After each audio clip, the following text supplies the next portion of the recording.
नमस्कार प्यारे साथियों, आपने ग्रेस मार्क्स का नाम तो कई बार सुना होगा, लेकिन क्या आपको एक्चुअल मतलब पता है ग्रेस मार्क्स का?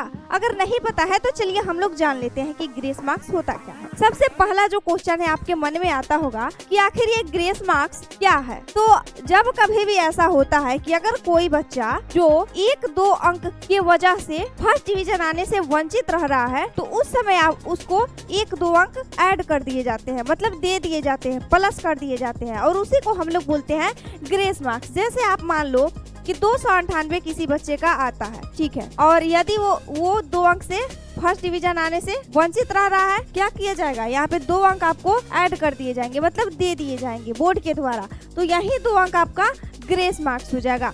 और यदि वो सेकेंड डिवीजन होने से वंचित रह रहा है, तो उस समय जैसे 225 आपको लाने होते हैं सेकेंड डिवीजन के लिए, और यदि उसका 224 आता है तो उस समय 1 अंक ऐड कर दिए जाते हैं, तो इसी को ग्रेस मार्क्स बोला जाता है।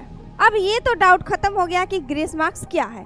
अगला है कि ग्रेस मार्क्स कितने अंक तक दिए जा सकते हैं। तो ग्रेस मार्क्स जो होता है वो 1 से 5 अंक तक दिए जाते हैं, मतलब कम से कम आपको 1 अंक दिए जाएंगे और खूब दिए जाएंगे आपको ग्रेस मार्क्स तो 5 अंक तक दिए जाएंगे। उससे ज्यादा ग्रेस मार्क्स आपको नहीं दिया जा सकता है। तो ये था दूसरा कि ग्रेस मार्क्स कितने अंक तक दिया जाता है, तो 1 से 5 तक। और अगला आपके मन में डाउट आता होगा कि ग्रेस मार्क्स कैसे छात्रों को दिया जाता है, किन किन छात्रों को दिया जाता है। तो जैसे कि अगर आप 3rd डिवीजन आने से वंचित हो रहे हैं, मतलब कि अगर आपका 3rd डिवीजन नहीं आया, मतलब 1 साल पीछे, तो वैसे स्टूडेंट को 1, 2 या फिर 5 तक 1, 2, 3, 4, 5 अंक तक देकर उसको मतलब ग्रेस मार्क्स देकर और उसको क्या कर दिया जाता है, तो उसको 3rd डिवीजन करा दिया जाता है, ताकि बच्चा 1 साल पीछे ना जाए। और यदि वो सेकेंड डिवीजन होने से वंचित हो रहा हो तो उसे सेकेंड करा दिया जाता है, ठीक है। और उसी तरह से